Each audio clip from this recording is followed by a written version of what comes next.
Welcome to the nation. I'm NADIAH. Life doesn't always move in a straight line. At times, we're all faced with moments that make us pause, reflect, and choose our next step.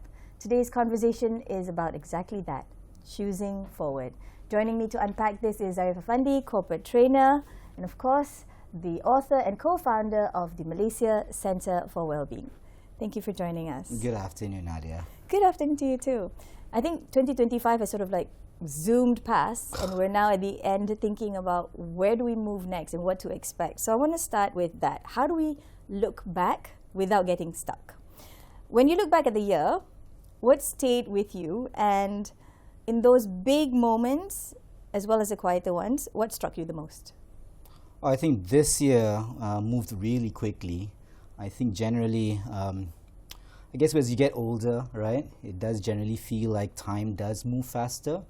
But as we get to the end point of this year, I can only say that, I've been really glad and grateful for the year. It's been a bit of a difficult year in a sense. I think a lot of changes and I made some big decisions in life as well. Like most people, I think this year, I guess, looking into like a better year next year, hopefully, yeah. I have to agree. I think when I ask a lot of people what they felt about 2025, a lot have this sort of big sigh, right? And then this introspection of there were really heavy moments, not just personally, but also when we look at the world and the different challenges that have happened and where do we want to move as a person, as humanity and as a family. So was there anything that sort of forced you to really rethink what you felt was what success? I mean, I've known you for a while now. I know, how driven you are as a person, but was there anything this year that made you rethink about what success meant to you? I think this year what was a big thing in terms of like global politics especially was like what happened in Palestine, right? I think that was something that surprisingly hit hard for a lot of people. And in fact, I think it hit hard for a lot of young people as well. I know a lot of friends and their children actually who felt like they were really affected by what was going on in the situation there. And likewise, I guess the economy this year has been a little bit on and off and on kind of thing as well. But at the same time, it's been a good year as well in Malaysia. I think ASEAN was a big thing that we all experienced. I think I went through quite a few events and programs throughout the year that was quite exciting. But on a personal note as well, like for me, I decided to go back to school this year to do my master's. Congratulations. Thank you. And then I finally finished my second book as well, which I guess we'll talk about it later as well. But on a general standpoint, I think as we kind of close down the year, right? I guess looking forward to more lessons learned and essentially more opportunities to see better things ahead, right? When you talked about the things that have happened this year and a lot of people who were affected by it, I think one thing that was awakened was somehow a mixture of global empathy as well as global helplessness of what was actually happening. On the one hand, of the atrocities that were happening, not just in Palestine, there were many places in the world that had, real struggles this year. But at the same time, this understanding that we're helpless in wanting to do more, but we have limitations. I mean, I'm sure children feel that a lot, especially in listening and looking at how the world was going to. And you also said ASEAN. ASEAN was a big deal in 2025, and many things happened. But looking at where we're at now, is there a sense that a lot of people feel that they just want to move on quickly? It was a great year, but let's just move on quickly. And why do you think it's actually still important to really just pause and take time to reflect? I think this year, I think there was a lot of things that happened as well. School bullying became a big issue as well.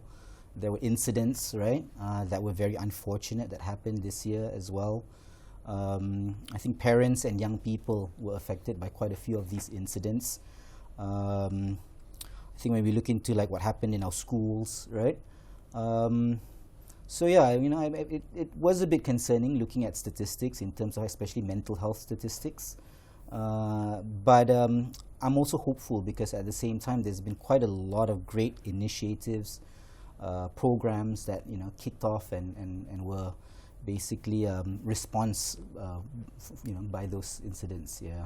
I think what you mentioned very clearly here is, while we acknowledge that there have been challenges, there is this real need to not just lose hope. So when you're talking about optimism here, I find that when you talk about optimism, it's also optimism without denial, without realizing that yes, things have happened and they weren't great, and we have to kind of make peace with some of these things.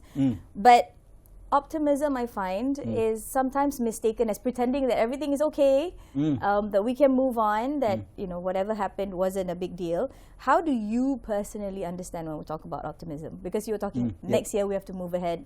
That reframing. I think every year, as we close the year, we always not just look back, right? But we always try to have like New Year goals, right? But I think at the same time, all these goals and aspirations, it's not just about New Year. I think every month, right, we have something new to look forward to as well, right? Sometimes it does feel pressure, whether or not did we do the things that we wanted to the year before. For me, I am glad to say that I did achieve quite a few things as I ticked the boxes of the year, right? But I think another thing big this year was, I think, the word AI, right? I think artificial intelligence, which is important, and I think that's a thing that a lot of us kind of like try to grasp, try to understand more. But at the same time, besides trying to master all these AI things, right, it's also important for us to kind of get back to that authentic, right, individual, right, authentic self. And this is something that I think a lot of people long for. I think social media, of course, we've been all grappling with social media, love it, hate it, loathe it. It's a love-hate relationship. It's a love-hate relationship. You feel like you can't get enough, but at the same time, you feel like it's just always in your face, right?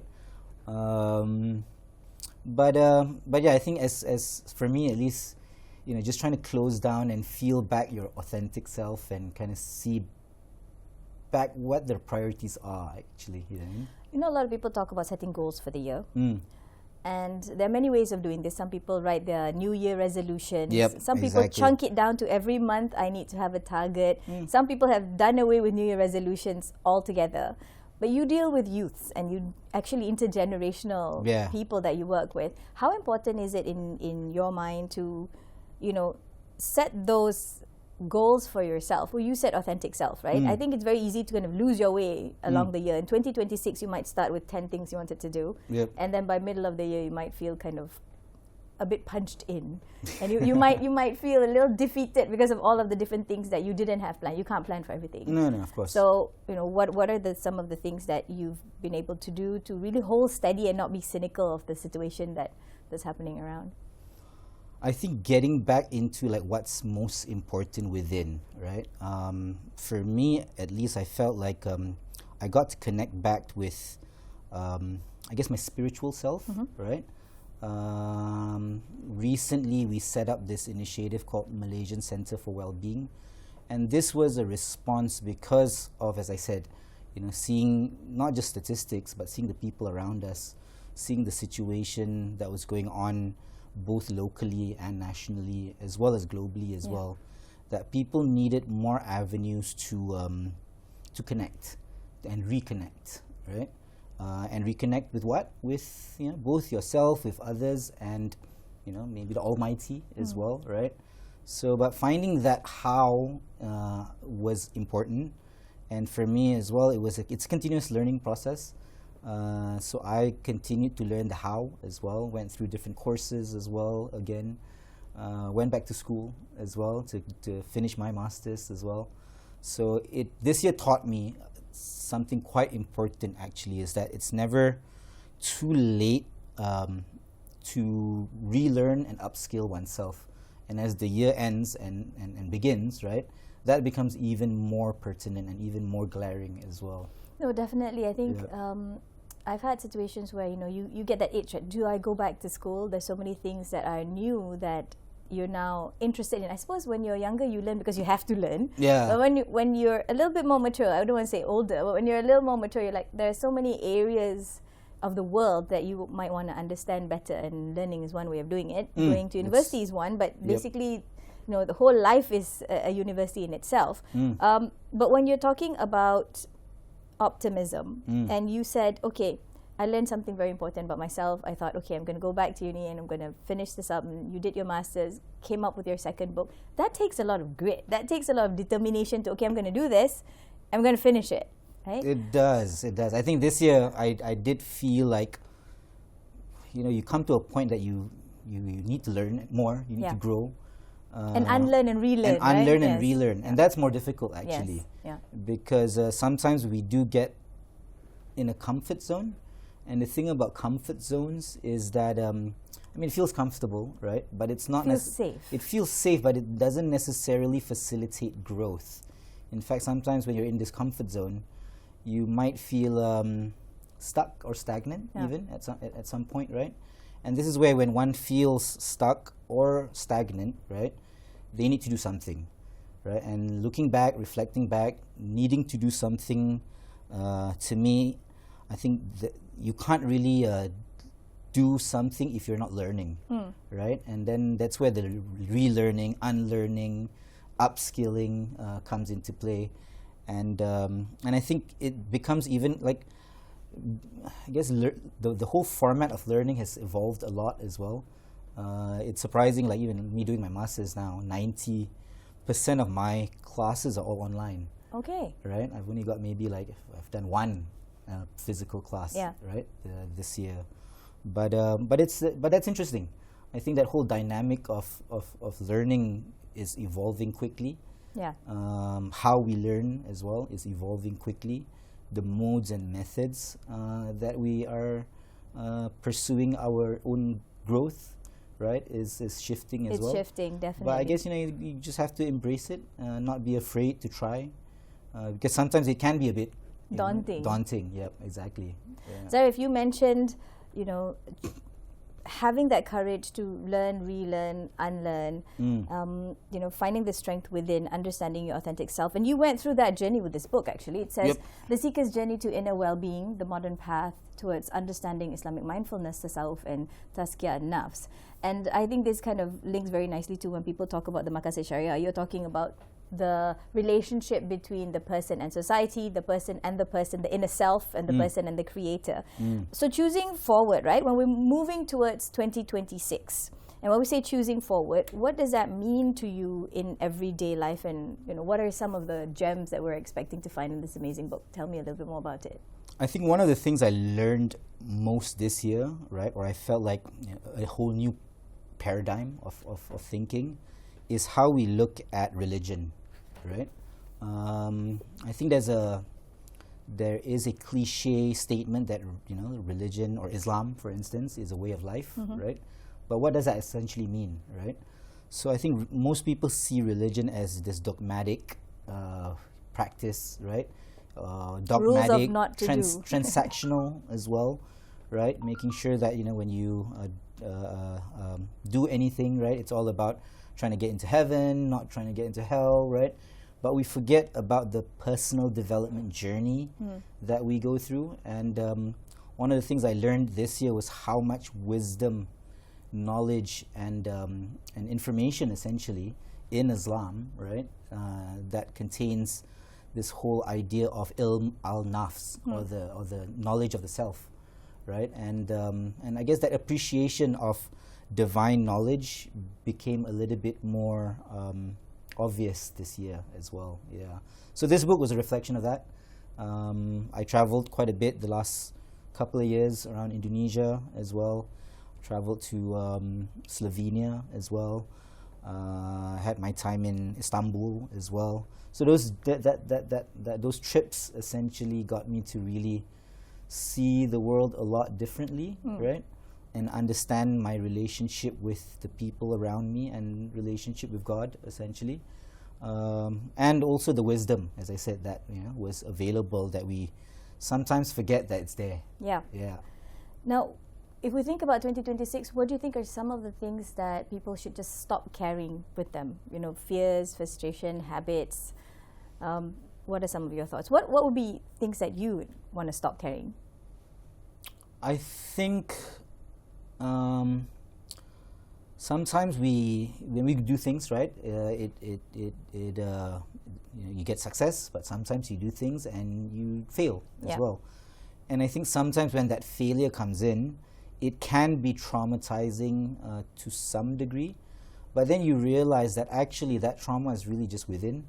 Yeah, I mean, and sometimes when you do things and it doesn't come up exactly the way you plan, and you think, oh my God, it's so embarrassing, right?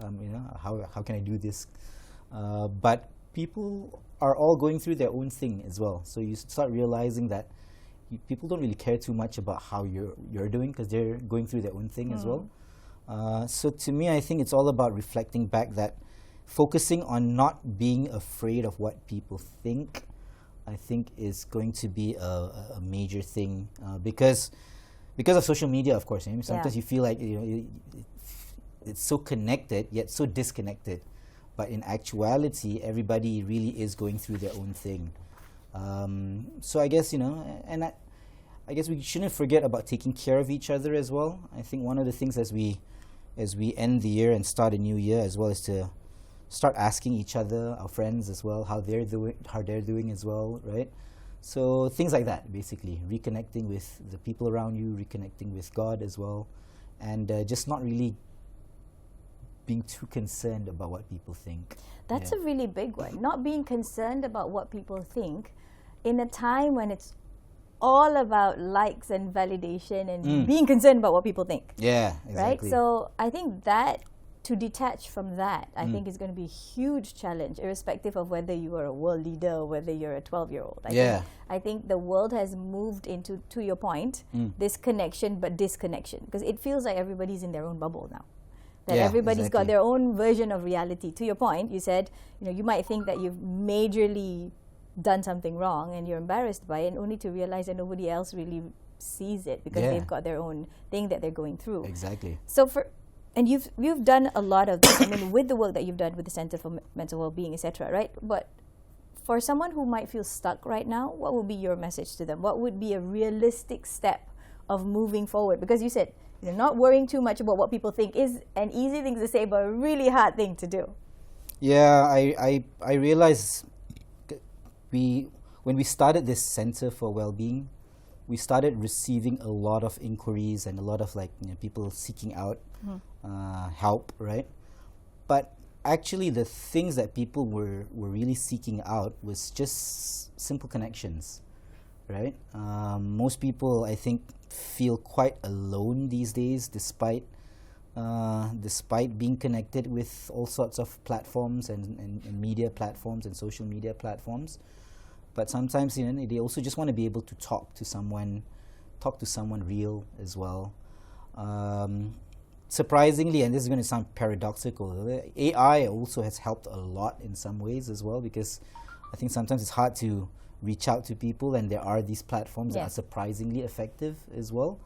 But it's about having that balance, right? Yeah. And I think once we realize that there are people out there who care, there are ways for us to cope with our situation, regardless of whatever that situation is.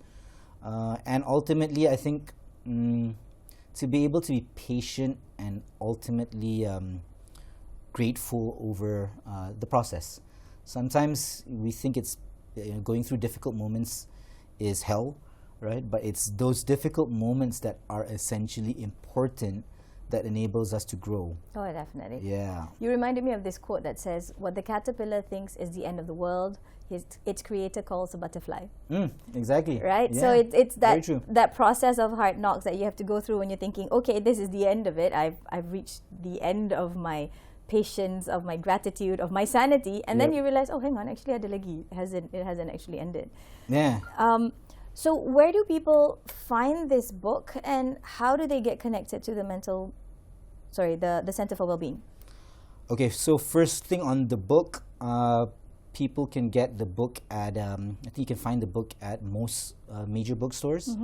So it was just launched maybe about a month ago at MPH. So you can get it at bookstores like MPH it is and in Bahasa Malaysia or Bahasa Melayu as well as English. Yeah? Yes, so it's here. not just so one. It's both. Thank you. There okay, we've got two here. Yep. We've two got versions. And this is in Bahasa Perjalanan Mencari Ketenangan Abadi. I love the title. So this is the English and this is the yeah, I think well-being is something that I felt this year was an important thing for people to essentially get back to. I think with, as I said, with all the stresses that's happening around, whether or not economy, whether or not politics, whether or not social, whether or not, you know, all the news and dark stories that you hear peddling around online, right? Sometimes you feel like every day there's something, something bad happening, right? But then you realize that no, actually at the same time, you know, there's a lot of good things as well that are around as well, and there's a lot of ways that we can really not feel too consumed with all these situations, right? And yeah, and that's why I actually felt like relearning back, like I guess I took psychology in school, right? But you know, there was really a certain limit of what you learned, and then you know, you need to learn more, right? And this book really helped me. And there's a theoretical learning, and there's a life experience learning, and then there's a learning from a person, which is all very different. Yeah, so I learned a lot in my travels. So I realized, as you know, sometimes you feel stuck in your space, right? But sometimes you also feel like you need to just get out a little bit of that comfort zone, right? And realize that there is a whole world out there that you know you don't realize is there to feed you and there to teach you even more. Yeah. And as much as I'm learning right now from university, it's also I learned a lot from the travels, from the people I met, from the communities that I engaged with as well. Yeah, so it's always lovely. I'm going to take an excerpt from the book before we actually go to a close, but it says here, there are three things that you mentioned: self-awareness, accountability, hope, and renewal. And I think the last part is extremely important, because a lot of people talk about self-awareness, but we don't talk enough about accountability of, you know, the things that we do, whether or not it's good or bad. And then when we talk about hope and renewal, it's about believing in one's ability to change with divine support. I think that's an amazing way of sort of summarizing where we're at. And I do hope that 2026 is going to be an amazing year for you, as well as everyone else that you've been able to work with. We're definitely going to get a copy of the book. If you had maybe, you know, one thing to say about what 2026 is going to be for you, what would that be? I think 2026 would be about continuous learning, right, and continuous growth.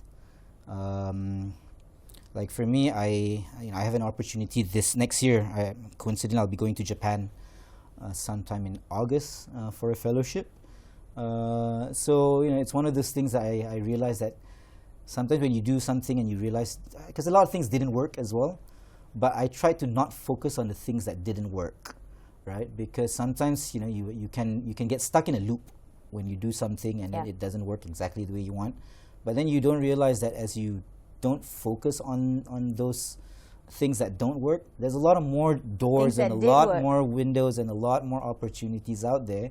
You just have to, as I said, not really care too much about those thought processes, right? Those like negative loops that's in your head, right? And just do, right? And just go out there and just try, because you don't realize that, you know, there's opportunities out there, right? You just have to take them, basically. Definitely. So let's talk about patience and gratitude, seizing opportunities, and understanding and appreciating the process, as you mentioned in that world. Now, choosing forward doesn't mean having it all or having all the answers. It also means having the courage to take the next step with intention and with clarity. So thank you so much, ZHARIFF, for joining us today. Of course, for your insights, and reminded us that growth begins with the choices that we make, even in times of uncertainty. I'm NADIAH, and this has been The Nation. Thank you for watching, and join us again on In-Depth Conversations that truly matter. Take care.